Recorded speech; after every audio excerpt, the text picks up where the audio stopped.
What's up, Ocean? You got Matt here, and have you ever thought about using GMAX Hatterene? Well, if you have, this is the perfect video for you. Welcome to episode 1 of our newest series. Every week, I'm going to invite a guest onto the channel to discuss how to use a specific GMAX Pokemon. We'll go over stats, move pools, potential teammates, impact on the Sword and Shield Draft League meta, and at the end, give it a ranking. After talking about all 30-ish GMAX Pokemon, I'll be bringing back the top 10s with the top 10 GMAX Pokemon in Sword and Shield. Episode 1 belongs to Hatterene, but who will be joining me this week? Well, if you're a fan of the channel, you knew it could only be one person that could start us off. Go ahead and introduce yourself. Yo, what's going on, guys? It's AARON2420 here. And in terms of GMAX Hatterene, one of the things that stands out most to me is out of all of the GMAX Pokemon, this is one of the only ones, if not the only ones, that could actually not only set Trick Room for itself, but also sweep under it. With base 29 in its speed, it's able to take advantage of a lot of the slower threats, even in the Galar meta. And not only that, but it can support them pretty well with a free Trick Room in its moveset, which also, in max form, gives it a pretty amazing move called Max Guard, which is great against opposing GMAX on top of its phenomenal Trick Room coverage as well. Right, you mentioned it a bit.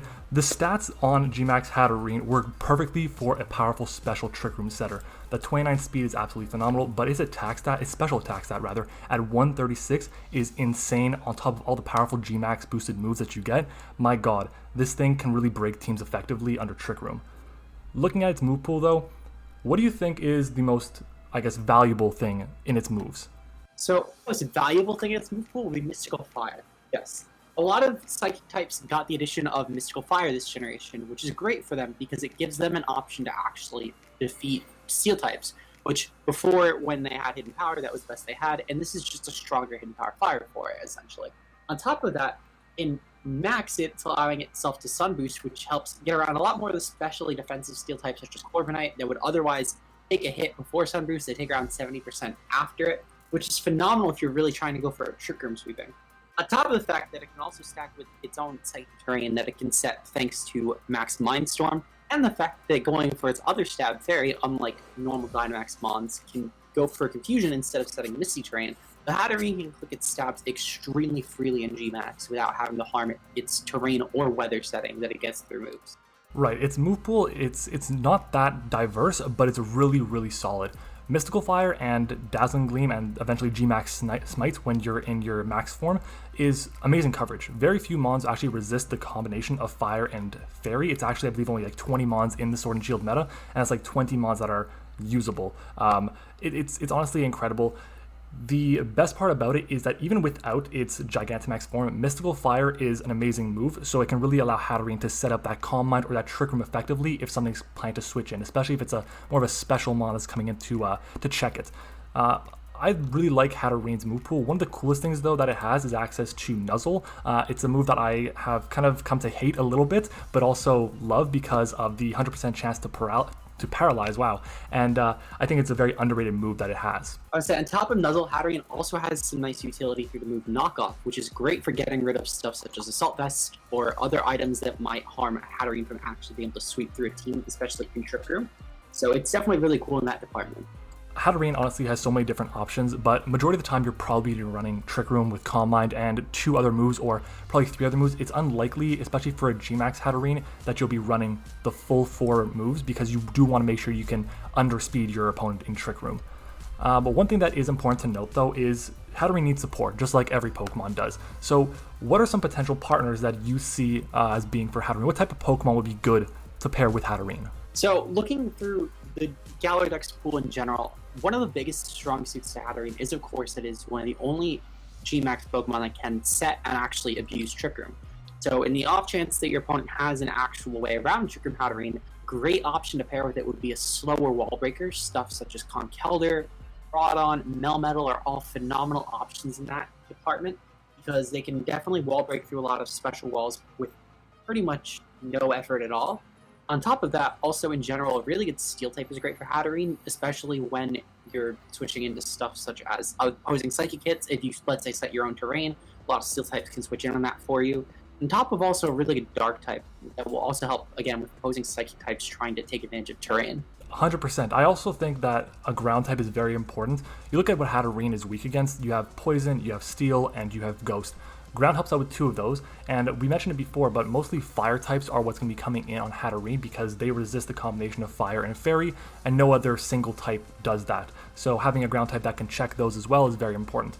I also feel like slow Volt Switch or slow U-turn or whatever kind of momentum you like is super valuable, because if you can get Hatterene in when it's at 100% HP, setting up that Trick Room against something, my god, it's going to be really tough for your opponent to switch on it. And if you just add spikes, toxic spikes, whatever hazard you want to that, it's going to become a lot more threatening. I think Diggersby is a really solid option for Hatterene because of those reasons. And there's a couple others. I want to give a shout out to Vikavolt. I love Vikavolt in general, and it just becomes a lot better with Hatterene in the back. Yes, I 100% agree with that, especially the fact that it can also take advantage of Trick Room on top of pivoting in slow to Hatterene.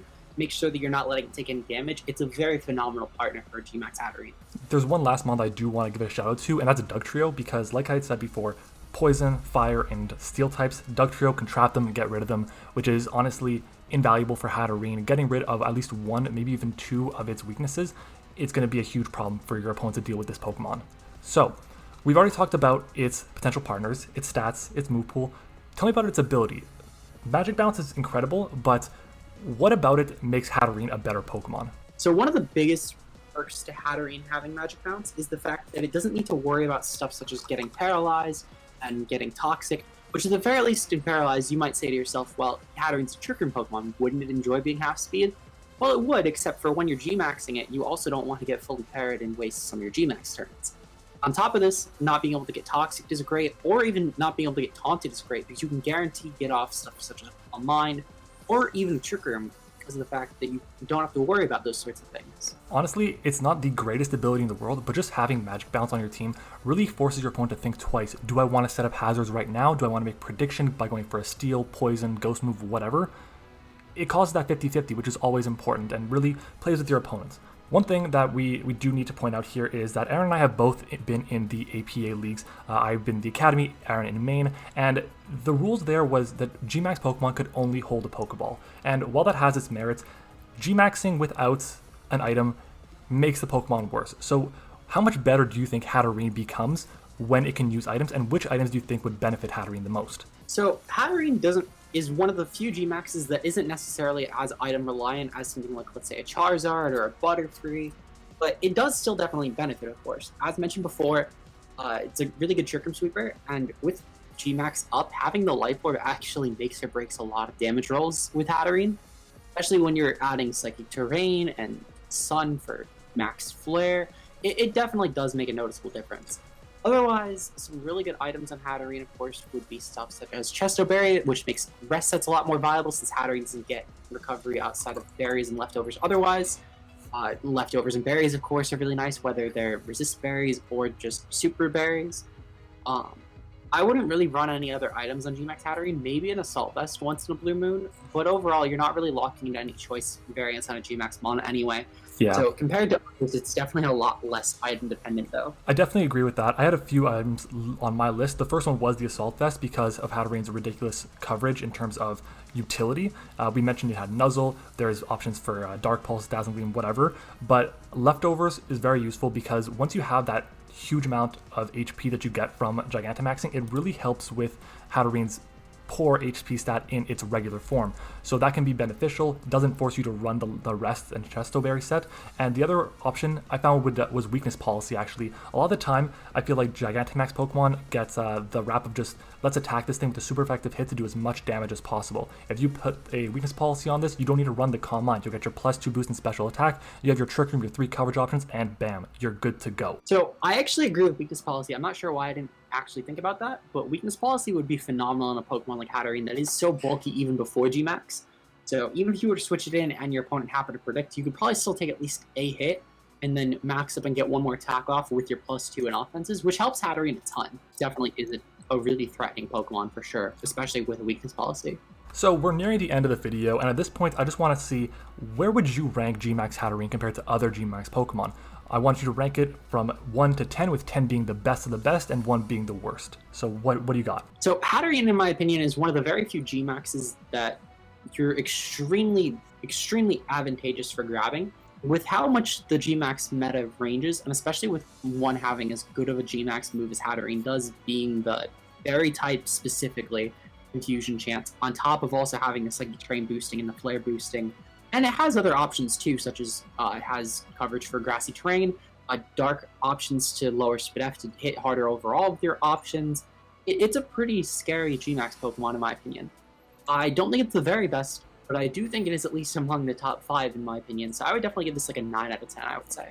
Wow, so you're going a bit higher than I am. I'm calling this more of an 8, maybe even just below that. I think it definitely has its merits, but when you look at the top of the top, they are a lot higher in my opinion than GMAX Hatterene. Their ceilings are higher and their floors are a lot lower, or a lot higher as well. So that's what I have, that's what Aaron has. And was there anything else that you wanted the people to know about GMAX Hatterene? I think honestly, Hatterene's probably one of 4 or 5 GMAX Pokemon that you lose nothing by grabbing, but gain an insane advantage in grabbing. So anyone who is looking to get a GMAX in the league, you really can't miss anything by getting it.